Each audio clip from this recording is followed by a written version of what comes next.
سب سے پہلے آپ کو بتائیں کہ بھارت کے لیے ایک اور بری خبر یہ ہے کہ مودی سرکار کو بڑا جھٹکا دیا گیا ہے۔ امریکی صدر نے بھارت پر مزید 25% ٹیرف عائد کر دیا ہے اور بھارت پر مجموعی امریکی ٹیرف 50% ہو گیا ہے۔ روس سے قربت پر بھارت کو سزا دی جائے گی۔ ٹرمپ نے یہ اعلان کیا اور کہا کہ بھارت کو روسی تیل خریدنے کی قیمت چکانا ہوگی۔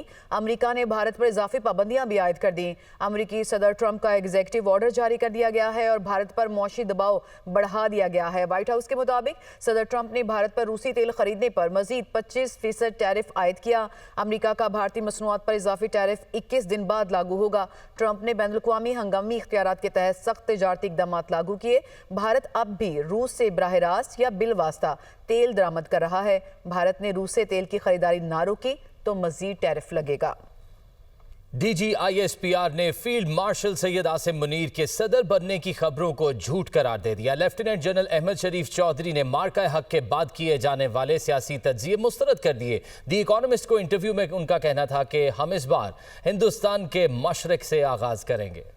فیلڈ مارشل سید عاصم منیر کے صدر بننے کی افواہوں اور بھارتی جارحیت پر پاک فوج کا دو ٹوک رد عمل۔ بھارتی وزیر اعظم نریندر مودی کا دہشت گردانہ حملوں کا فوجی کارروائی کے ساتھ جواب دینے کے عزم کا اظہار۔ برطانوی جریدہ دی اکانومسٹ کو خصوصی انٹرویو میں D G I S P R lieutenant general Ahmed Sharif Chaudhry نے کہا، مارکہ حق کے بعد فیلڈ مارشل عاصم منیر کے صدر بننے کی خبریں بے بنیاد اور جھوٹ پر مبنی ہیں۔ انہوں نے مارکہ حق کے بعد کیے جانے والے سیاسی تجزیے مسترد کر دیے۔ پاکستان بھارتی فوجی کارروائی پر کیا رد عمل ظاہر کرے گا؟ دی اکانومسٹ کے سوال پر D G I S P R کا دو ٹوک جواب۔ لیفٹیننٹ جنرل احمد شریف چودھری کا کہنا تھا، ہم اس بار ہندوستان کے مشرق سے آغاز کریں گے۔ اس کی شروعات بھارت کے اندر گہرائی سے حملہ کرنے سے ہوگی۔ بھارت کو یہ سمجھنے کی ضرورت ہے کہ وہ بھی ہر جگہ مارے جا سکتے ہیں۔ وزیر اعلیٰ پنجاب مریم نواز کہتی ہیں کہ آئی جی پنجاب احتجاج کرنے والوں کا انتظار کرتے رہے لیکن کوئی آیا ہی نہیں۔ شور شرابہ، فتنہ اور گالم گلوچ کی سیاست کارکردگی سے دفن ہو چکی ہے۔ فساد پھیلانے والے کیا جانے کہ خدمت کا مزہ کیا ہوتا ہے۔ ماضی میں لوگ عوام کو گھر بنا کر دینے کے خواب دکھاتے تھے، ہم نے قرض دیتے وقت ڈھنڈورا نہیں پیٹا۔ وہ لاہور میں تقریب سے خطاب کر رہی تھیں۔ آئی جی صاحب کل انتظار کرتے رہے، ایسا راستہ دیکھتے رہے، کوئی نہیں آیا۔ اس کی ایک وجہ ہے، کیوں نہیں آ رہے لوگ احتجاج کے لیے؟ لوگ عقل آ گئی؟ کس نے کہا عقل آ گئی؟ آپ نے کہا؟ ہاں لگتا ہے۔ میں یہ سمجھتی ہوں کہ جو فتنہ ہے، بے ہنگم شور شرابہ، گالی گلوچ، اس کا گریبان پکڑ لو، اس کو یہ کر دو، وہ والی جو سیاست ہے جس کو سیاست کہنا بھی نہیں چاہیے، وہ کارکردگی سے دفن ہو گئی ہے الحمدللہ۔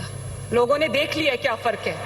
تقریریں کرنا بہت آسان ہے، یہ بات کرنا کہ میں یہ کر دوں گا، یہ کر دوں گی، یہ بہت آسان ہے۔ کرنے کے لیے دن رات ایک کرنا پڑتا ہے، اور دن رات ایک انسان تبھی کرتا ہے جب یہاں دل میں کسی کی خدمت کا جذبہ ہو۔ تو میں آپ سب سے یہ کہنا چاہتی ہوں، فساد پھیلانے والے کیا جانیں کہ خدمت کا مزہ کیا ہوتا ہے، اور قدم قدم پہ آپ کی خدمت کے نشان چھوڑتے جائیں گے۔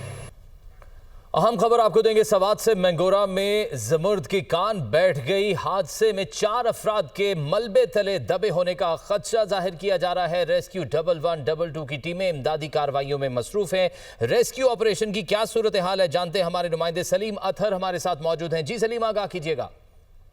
جی، یہ مینگورہ کا نوائی علاقہ ہے ملک آباد، جہاں پر زبردست کان کے اندر جو مزدور کام کر رہے تھے، اور اطلاعات موصول ہوئی ہے کہ جو کان ہے اس کا ایک کچھ حصہ بیٹھ گیا ہے، اور اس میں ابھی تک جو اطلاعات ہے اس میں 4 جو مزدور ہے وہ پھنسے ہوئے ہیں، اور جو ریسکیو کی ٹیمیں ہیں، جو مقامی پولیس ہے، وہ امدادی کارروائی کے لیے پہنچ گئے ہیں۔ جو مقامی لوگ ہیں وہ بھی جو ہے ان امدادی کارروائی میں جو ہے حصہ لے رہے ہیں، اور ابھی تک جو پولیس سے ہماری بات چیت ہوئی ہے، جو مقامی وہاں پر پولیس موجود ہے، تو ان کا کہنا ہے کہ جو کان کے جو اندر موجود مزدور ہے اور ان کے ساتھ جو رابطے میں کان کے جو مالکان ہے، ان کے مطابق ابھی تک مزدور جو ہے زندہ ہے، لیکن رات اور بارش رات کی وجہ سے، اندھیرے کی وجہ سے ریسکیو آپریشن میں مشکلات کا اس وقت سامنا ہے۔ بہت شکریہ سلیم اطہر۔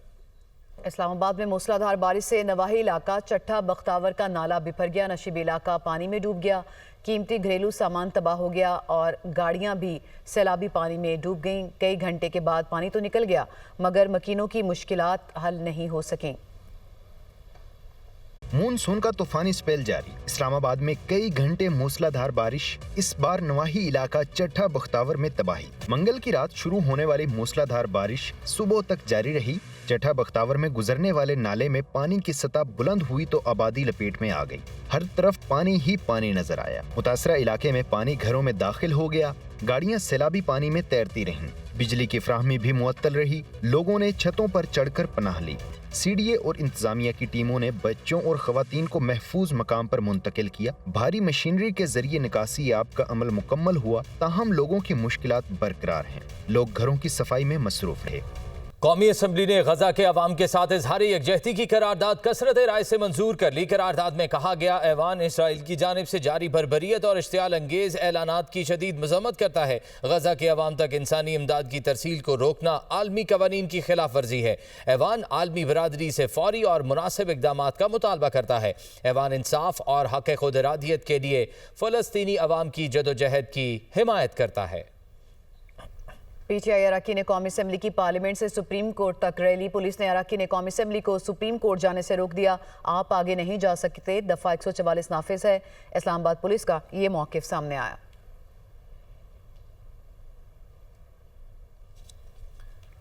شبلی فراز اور عمر ایوب کی نااہلی کے فیصلے کے خلاف درخواستیں۔ پشاور ہائی کورٹ نے درخواستوں پر محفوظ فیصلہ جاری کر دیا۔ فیصلے میں کہا گیا ہے کہ الیکشن کمیشن درخواست گزاروں کے خلاف مزید کارروائی نہ کرے۔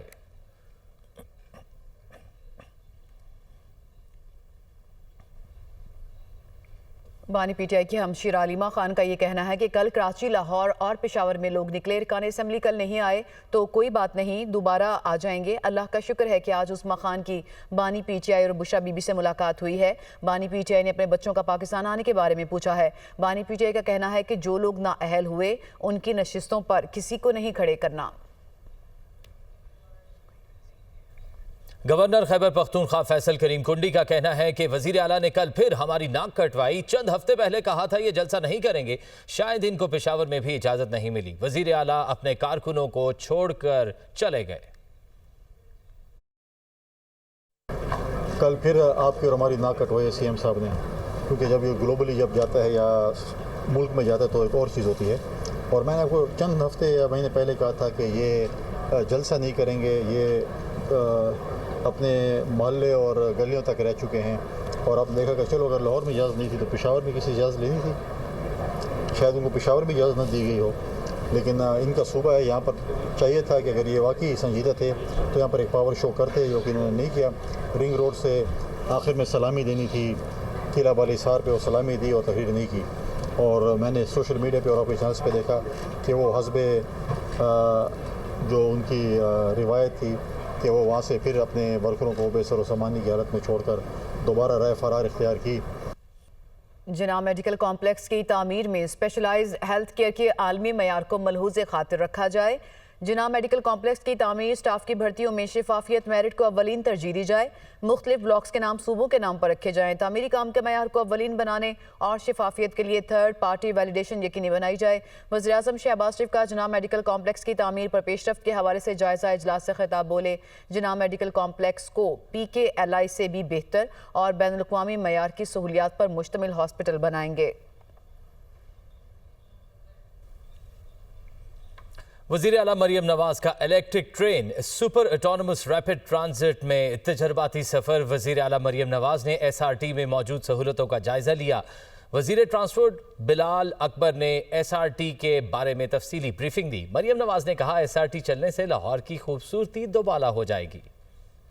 انتظار کی گھڑیاں ختم، اب لاہور میں چلے گی جدید ترین ایس آر ٹی۔ وزیر اعلیٰ مریم نواز کا electric train super autonomous rapid transit میں تجرباتی سفر۔ وزیر اعلیٰ مریم نواز نے سپر اٹونومس ریپڈ ٹرانزٹ میں علی ٹاؤن سے مسلم ٹاؤن تک روڈ ٹیسٹ خود مانیٹر کیا۔ مریم نواز نے ایس آر ٹی میں موجود سہولتوں کا جائزہ لیا۔ وزیر ٹرانسپورٹ بلال اکبر نے ایس آر ٹی کے بارے میں تفصیلی بریفنگ دی۔ سپر اٹونومس ریپڈ ٹرانزٹ ترکی، چین،